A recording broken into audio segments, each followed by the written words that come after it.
Hello, everyone. I am your host, Tommi Vincent, and thank you for joining me today at the In Her Words table. Taking her seat today, we have Shy Taylor. Now, Shy is a digital artist, content creator, and editor. She is a sports enthusiast, and Shy's professional portfolio includes ESPN, Nickelodeon, and the NFL, to name a few. Currently, she works in the sports marketing department for the Walt Disney Company. Shy, welcome to the table, and we are looking forward to hearing from you in your words. Hello, Tommy. I'm first of all, so thrilled to be here. Just a huge fan of you and all of your work that you do. So excited to, be here, share my background, my stories, and take a seat. And I'm grateful to have you here. And so, the very first question I have for you is, who is Shy Taylor in your own words? So Shy is a lot of things. She is just a creative being from head to toe. I think she's a bit weird, which most people can attest to, but it makes her, unique, and she is fearless and always willing to, step outside of her comfort, try new things, and just take on the world and not really care what anyone has to say about it. So Shy is just out here doing her thing. And you said you used the word weird to describe who you are. And I know that there are other women who are creatives, and sometimes when you're creative, and I have that piece of me that's also creative, sometimes you feel like you live in your own world and you see stuff very differently, and your mind is moving at a different pace, a different rhythm than the people around you, because you're seeing life in color, and you're seeing life in shapes, and you're like seeing patterns and all of these different things. There are women that operate that way. And so weird is a term of endearment. It allows for us to be exactly who we've been created to be. So we're embracing that aspect of who we are. 1,000%. And I always use it as, endearing to myself. And even I don't take offense when people even say it to me. They're like, "You're so weird." I'm like, well, "Thank you." Like, I know. I'm happy to be that way because it took a long time, to embrace that and be okay with it and kind of like make it my own. I think when you tackle it head on and say this is who I am rather than, let others define you, it just makes it more worthwhile. So hmm So my first question for you is, where does your love for sports come from? And is there a particular sport you are drawn to? yes. So my family is a sports family. I will just throw that out. Like, I think most normal people, they might, sit around, have dinner and connect that way. We connect through sport.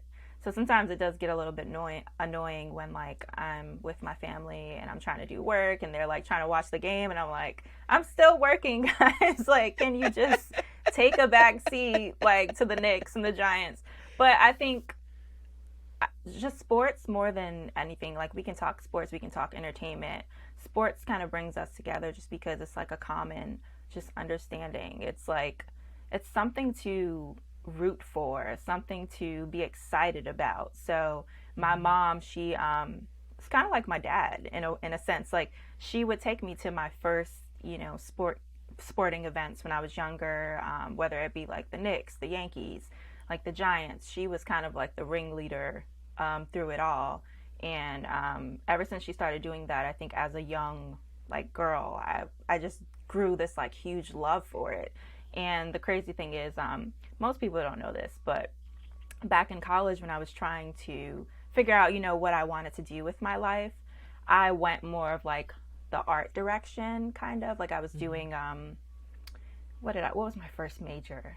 Interior design.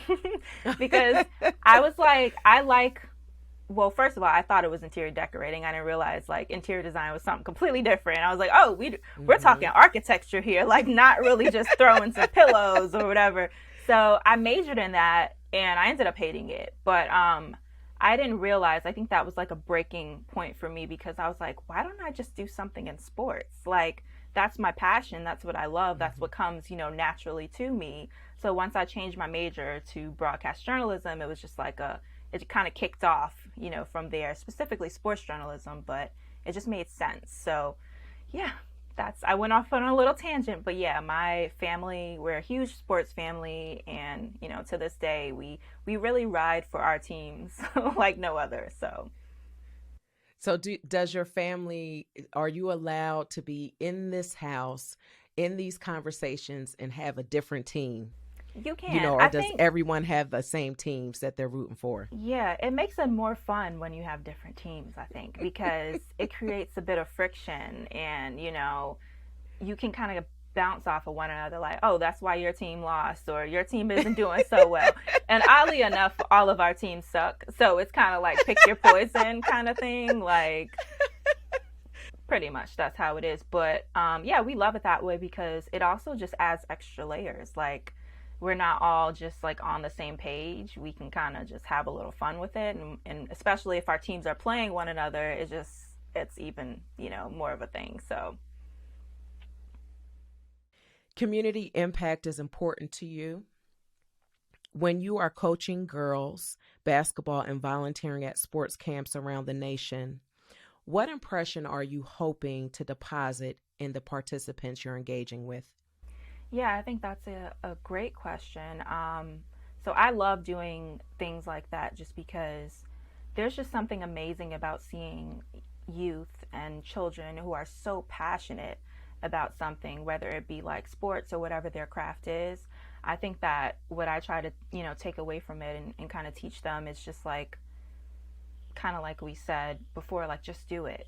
Like just go out there, take risks, like Mm-hmm. perfect your craft and just keep doing it no matter what, the circumstances are. I think within my own life, I can kind of attest to that because I haven't had the easiest path. Like it hasn't been point A to point B or C, but I just kept at it and kept testing new things out and trying new career professions. Of course, like with a common, denominator, but that's kind of what I like to instill in, the youth as well. Like, what do you like to do? Tap into that. If you like this, just go for that. So, yeah, Mm-hmm. it's Mm-hmm. amazing. Now, your career journey has afforded you time with major brands such as ESPN, like I said, in your intro, Nickelodeon, the NFL, and currently with the sports marketing team for Walt Disney Company. What have been some of your greatest takeaways that continue to fuel your journey? I think for me, like when I talk about my past and it not having been so like straight, I think my decision probably if I would say like my breaking point where for the better it would probably have been my decision to go back to school. I know a lot of people they go back and forth on that decision, especially when you're thinking money and tuition and you're like maybe this is not the best decision, but going back to school for my master's was probably a moment where I felt more in control. I think when I did undergrad, I didn't really put too much thought into it. I was just like, well, everyone's doing it, so I'm going to do it too, especially when I come from a generation. I feel like, well, my generation in particular, we were kind of pushed to go to college. It's like, no, you got to go to college. You got to get your education. Like, you can't do anything without it.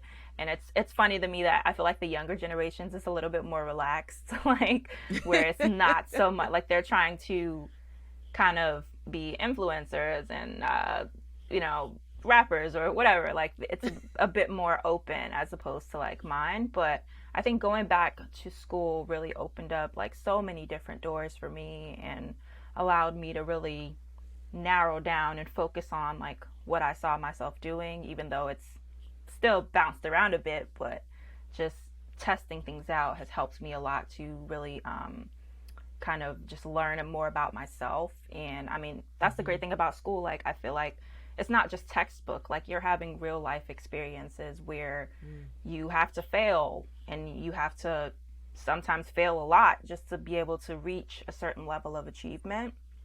So, as I work at, I think a lot of people have this misconception like, oh, you know this person, you know that person. Maybe that's why you're getting these opportunities. And it's like, no, I am terrible at networking, like what most people don't know, because I'm so shy sometimes. And I also got a bit of an ego. Like, I don't like asking people for things. Like, that's one of Mm-hmm. my biggest issues. And because I don't know, it's just like one of my things. Like, I would hate for anyone to like throw anything in my face or be like, I helped you get there. So I'm really big on, of course, as I get older, that's changed a little bit. Like, I'm okay asking for help now in certain situations, but at the same time, like, I got myself where I needed to be by doing the work, just finding the experiences, realizing that there are so many different jobs out there that exist that I didn't even know Mm-hmm. existed.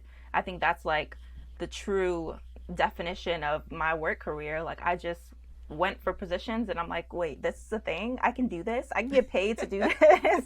And I did it and I got it, and, was able to, be successful in that avenue. So, yeah. You talked about like part of the process is having the opportunity to fail. Because in failing, that's when you get your lessons, that's when you learn. And that's not always an easy pill to swallow. Doing things and then coming out on the other side of it where you don't feel like you've been successful, and the fear that can come along with that when you're employed by somebody else and supporting someone else's vision. Do you have something that you do personally to keep yourself grounded and also motivated to keep going when something that you're working on does not amount to the success or the outcome that you desire to have? Yeah, I think for me, my creating, I would say, is like the biggest. Like, no matter what goes on in my life, I think the opportunity to have that control through my creations, whatever they may be, my art. During the pandemic, I started doing like these kind of smaller projects, making things from scratch, like purses and trays, and because I feel like if you didn't leave the pandemic with a skill, what were you really doing? To be honest, like, you had to have learned something. So I think just my ability to create things out of nothing, no matter like what job I'm doing or what role I'm assigned to, I think that kind of like grounds me. And it's like, at the end of the day, like, I can make things out of nothing, and I can just create something beautiful that someone else, like, when I think I started creating things and just like posting on social media, the feedback that I was getting, because of course it's taking that leap of faith to say, I have no Mm-hmm. idea how this is going to be received, but I'm going to just do it and see how it turns out. But I was getting so much great feedback. People eventually were like, can we buy this? And I'm like, wait, I didn't even think to make money off of this now. Like, I can do something I love and make money. Like, are you joking? So I think that's one thing that I always like lean into, no matter what I'm doing, or if I, take a break from the corporate space, just getting back to Mm-hmm. my own, creativity. It really helps me just stay true to myself and continue to be who I am. So, Mm-hmm. So I really want to shine a light on what you just shared, because sometimes the ability to be able to actually step away from what you do at your 9 to 5 and to step into another world, if you will, is what gives you the additional fuel required for you to go back into that 9 to 5 and to thrive.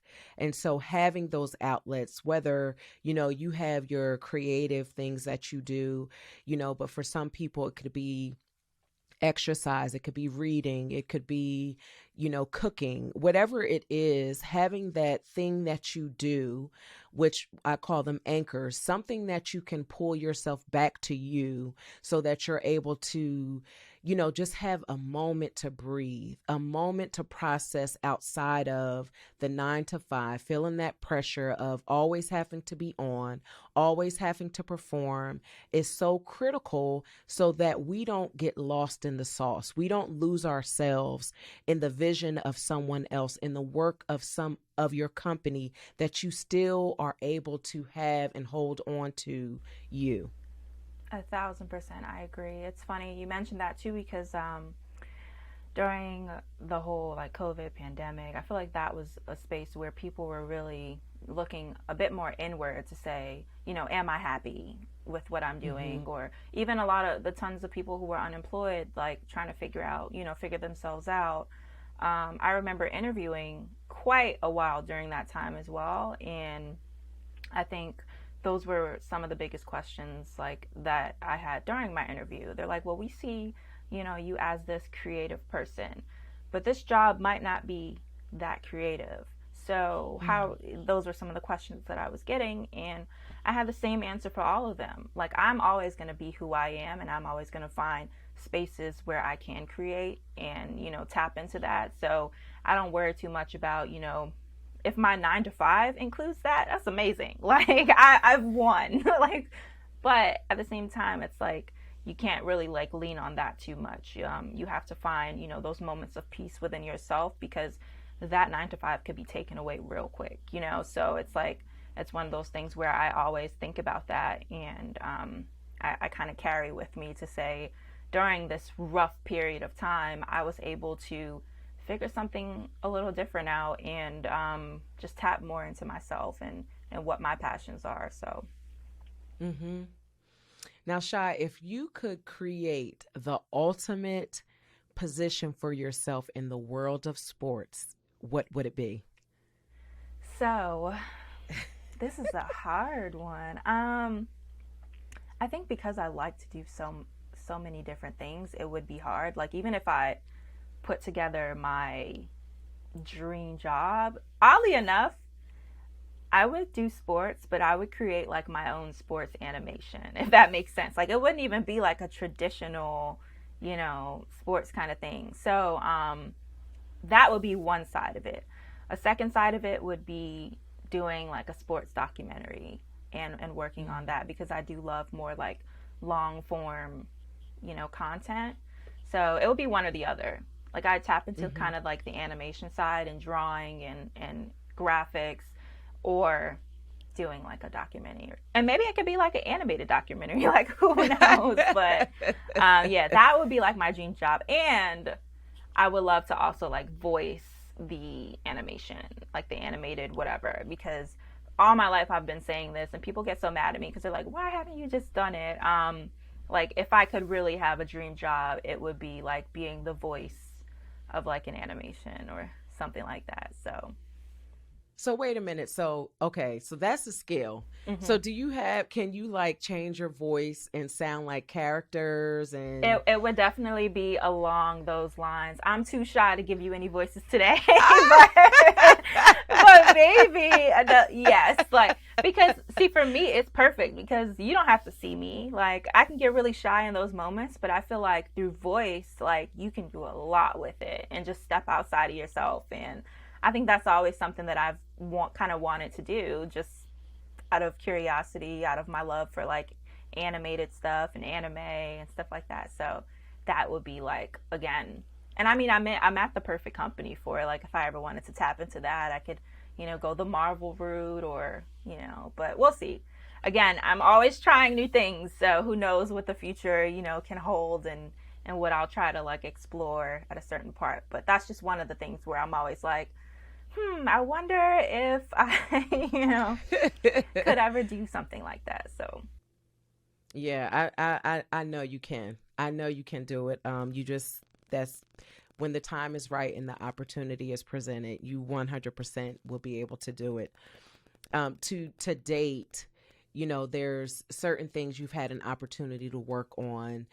Is there one particular project that has been like your favorite, where it activated all of, or at least some of your juices and allowed for you to step into the role and responsibility and use those things that are inside of you? Yeah, I think well actually this is I don't know if I want to mention this one, but I think working on like your project was probably like my favorite because it was something that again I came to you and I was like, Tommy, I don't know if I could do this, but when it was finished, I was just like blown away by the finished product of it and the fact that like I had never done anything like that in my entire life, but it was able to happen. And I think those are my favorite moments when it's those I don't know if I can do this, but then I do it and I'm like, all right, Shy, you have to stop doubting yourself because clearly, you know how to make things happen when you need to. So, yeah, I would definitely say that, like helping you, with your project and your In Her Words, you know, book and stuff. So, yeah, that's my example. Other than that, I think probably just like creatively my time spent at ESPN and all of the videos that I would help with, like whether it be like the YouTube videos, the recaps, those were like really fun for me because I got to be a little bit more creative and just put things together in such a short amount of time, but things that I could put my own touch on, if that makes Mm-hmm. sense. So, Yeah, no, absolutely. And just so everyone knows, so Shy actually illustrated and designed my very first book. The title of the book is In Her Words, Phenomenal Quotes by Black Women. And it she did an amazing job. Not only did she do the book, but there is a journal that accompanies the book, and she also designed and illustrated that portion of the project. And the project is absolutely beautiful. And it literally was like that. We had a conversation, and I provided you with the materials from my end, and Shy, you took it and you brought it to life. And for myself personally, who, for me, excellence is just, that's just the fabric of my DNA. And you showed up that way. And we didn't even go like back and forth. You know what I'm saying? Like it was like the tweaks were so minimum. It was just perfect from the onset of when you turned the project over, and I was blown away. no, I think it comes from you just outlining everything that you want. Like it's easier when you give me, what you want and I'm like, okay, boom, got it. I can execute that. Like or, I can figure that out and then deliver it to you. Like it's funny cuz I have moments like that in my own when I'm, creating and doing these doing artwork for people where they're kind of just like I just want you to do it and put your spin on it. And I'm like, no, me do it. Like, tell me what you want.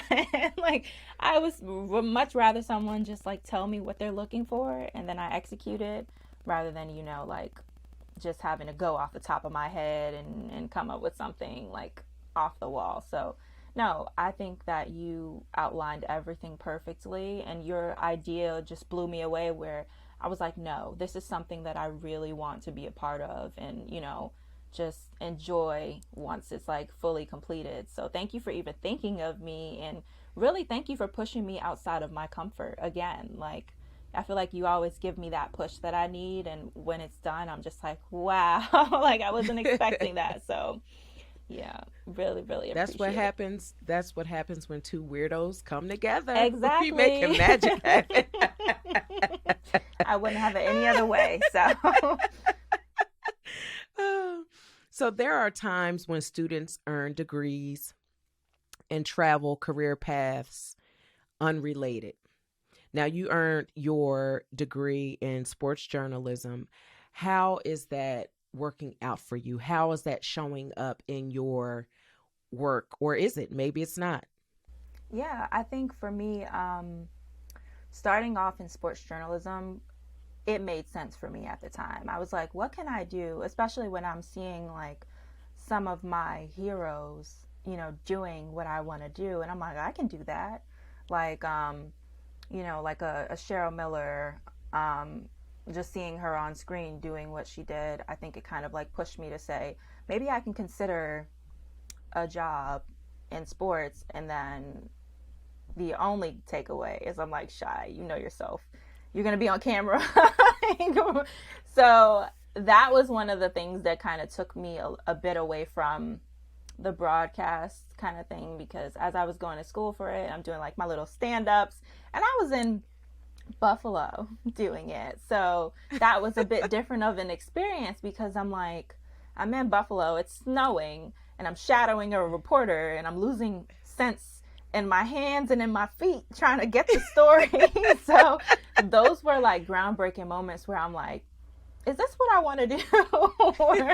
Or should I be, doing something else? But I got my degree in it just because I know, it's still teaching you valuable skills that I use every day, like video editing, communication. Like those are things that you can kind of transfer to every single job, that you go for, especially if you want to work in sports and, continue to be a little bit more versatile. So although I am not a reporter today, it then pushed me to tap more into like the production kind of background. So once I went back to school and did graduate school, I was able to kind of tap more into that and say, I want to focus more on editing. I want to narrow it down and really like perfect my skills so that like no job is going to turn me away, because I've done a little bit more to kind of perfect my craft. So I kind of went more into like, the production route, which I do love. I love making videos. And I mean, platforms like TikTok kind of, although it's amazing, it aggravates me because anybody can be an editor now. Anybody can create content. So it's just like a funny kind of like path that we're kind of moving into, where it's just so easy and so accessible. It's kind of like a gift and a curse. And I'm like, well, I had to go to school for this, but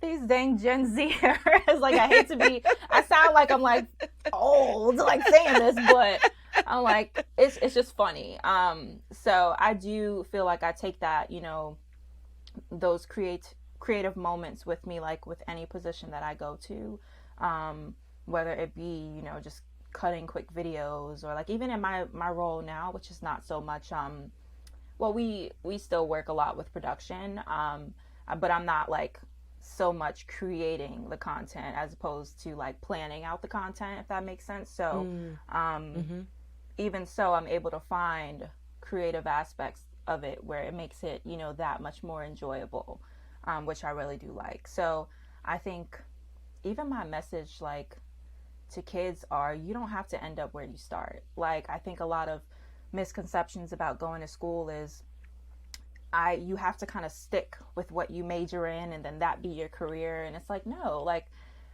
I could count off the top of my head tons of people who end up in career paths that they didn't even go to school for. And it's just like one of those things where you're just gaining a lot of life experience, and just you figure it out along the way. Like you don't have to have it all figured out, from the beginning, unless you come in and say, I want to be a doctor or a lawyer, like a straight shoot kind of thing where you got to go to school forever.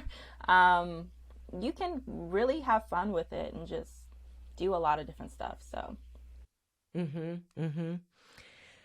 So do you have any been there, done that advice for college students today? That's a good one. Let's see. I would probably say, like, I guess it depends. If you're thinking experience wise, then I would definitely say, this one stumped me. I'm like trying to think, because now I'm thinking like life experience. I got a ton of been there, done that for life experience wise. Like definitely don't go to that bar. But I'm thinking like, if we're talking like career experience, definitely, and I probably shouldn't say this, but don't spend so much time on like doing, and I kind of say this to my brother too, because he's younger than me and, in school and stuff. So I kind of tell him like, focus more on your major, like pour into your major. Don't worry about the crazy like gen eds that they make you, all the like requirements that they say, oh, you need to take this and that just to get your degree. but like Mm-hmm. really focus on your major, and not just that, but really make connections that you like. It's something that I kind of wish I had done early on. Like I did it, I think, the second time around when I went to school, but earlier on I was just like, all right, I'm gonna email random people and tell them who I am, tell them what I want to do, and I'm gonna keep doing it until I get to the right person. Like I think that's something that I did in grad school. I was like, I want to work in sports. I know I do. I want to work for the teams here. So I emailed everybody in the sports department. They were probably like, who is this shy girl? Like, what does she want? I was like, because I did my undergrad at Duke. Mm-hmm. And I knew I wanted to work in the sports department because I'm like, that would be huge for me, not only put on my resume, but get that experience and make those connections. So I emailed every single person in the sports department. I just looked it up and was like, hello, I'm so and so. Really want to work. We have something called Blue Devil Network. I was like, I want to work for Blue Devil Network. How do I do it? And I got a lot of no's. But when I finally got that yes, it was like, this is this person that can help me. So I guess, yeah, that's my been there, done that, experience. Just don't be afraid to just reach out and, not only figure out who you need to reach out to and what you want to do, but just do it. Really, like, just go for it and be fearless, Mm-hmm. because you'll Mm-hmm. eventually get that yes. Mm-hmm. And that's all it takes. Mm-hmm. It just takes one person to say yes. So it could be 100 no's, and then on 101 you get the yes. That's Yeah, the opportunity, and that's the one you maximize and make the best out of. exactly. So in this segment, it is titled "I Am Bringing Her to the Table." And this is your opportunity to give some verbal flowers to another woman whose fingerprint is on your career journey, that you know that you are not who you are and where you are without her fingerprint being on your life. Yeah, definitely. That's amazing. I love that you're even doing that. I think so this is actually like a pretty recent one. And it's I say this too. I think it doesn't matter how long you know people, but more so the impact that they have in your life, because I have some people I've known forever and they're just there. And then some people that I've known for a short time and they have, just made strides to just be in my life. So I would like to highlight my current boss. Oddly enough, like when she watches this, she'll be like, "What?" But so her name is Evelyn, and this, mind you, this is a safe space. This is my first time working under a Black woman, and Mhm. I think just doing so, it really changed my perspective completely. Like reporting to someone that I feel like gets me and Mhm. understands me, and we can kiki, we can do the work, but at the same time it's just different when the person really understands you. So I think just having that connection with her, it makes me excited to go to work. It makes me excited to work with her, seeing everything that she's done in the span of her career, and how to this day she just keeps going. Like I find out new things about her every day. I'm like, you do that? Like you're an accountant? Like like you do graphics? It's just like I learn things every single day and I'm just like blown away by it. So when she watches this, like, Evelyn, I just want you to know, like, you are an amazing woman, and you blow me away every single day, and I just really appreciate all of your support, through my time working under you. Like I wouldn't have had it any other day. I feel like the universe and God really like placed us together so that, my experience and just everything that I've learned were just worthwhile. So that is my Mhm. person. I love it. I love it. So now this segment is Food is Love. And so I have some questions here for you that's going to take us to the table and make everybody hungry. What food best describes your personality and why? um I would say lasagna. And I know that's like a different one, but I think there's just so many layers to lasagna, as there is so many Mhm. layers to me, and it's one of those things where it's often duplicated, but like just one of a kind still, like no matter who makes Mhm. it. And you really have to put time and effort into it, and you're fulfilled, by the end of it. So definitely lasagna. Has food ever been healing for you? Yeah, I think food is very healing for me, but if I could pair it up with like travel, I think that Mm-hmm. combo, food plus travel, is always the moment where it becomes a bit of a healing moment. Like I think my first time traveling outside of the country and being able to experience, food from different kind of nations and Mm-hmm.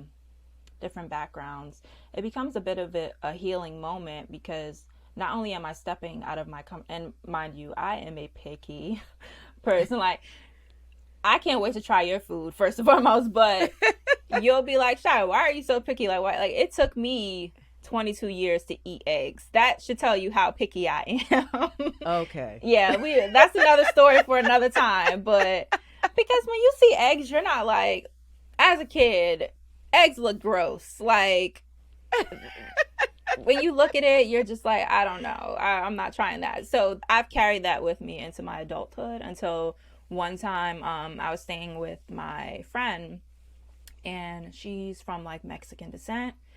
You Mm-hmm. cannot turn down a Mexican woman's cooking. So I tried it.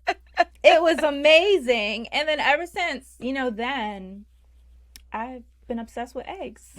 So that's such a 20 small. years. You missing out. You've been I missing out for 20 know, I years. know. But yeah, I forgot what I was even talking about. Sorry, I done took you on a tangent. But yeah, food plus travel is just like a very healing moment for me. Because again, I can step outside of my comfort, both physically and, with my palate. So Mm-hmm. Mm-hmm. Does your family have any heirloom recipes that have been passed down from generation to generation? I don't think we do. I mean, my grandma, she cooked a lot, a lot. My mom, she has taken, on some of that. Me, not so much. We won't go there. I'm a baker. I'm a baker, but I would say maybe probably fried chicken. Like my grandma's Okay. fried chicken, I think she's passed it on to very few, because she wasn't giving it to everybody. But her fried chicken, she taught my mom, she taught my cousin, and now like it's like just their thing to kind of replicate. But I mean, it doesn't.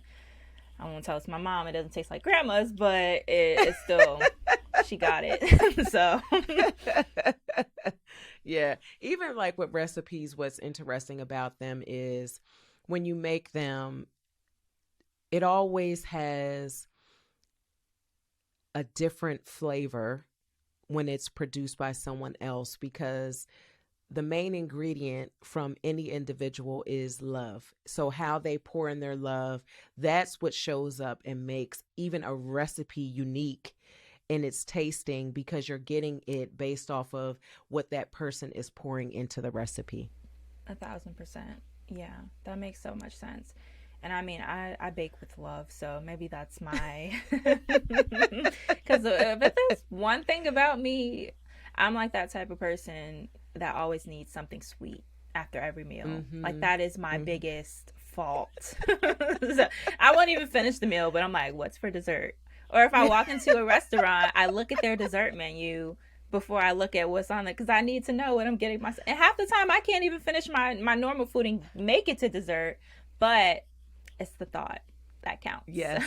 Yes. So I'm the same. So, and I don't find it to be a fault. I just find it to be what I enjoy. That's a good way to look at it.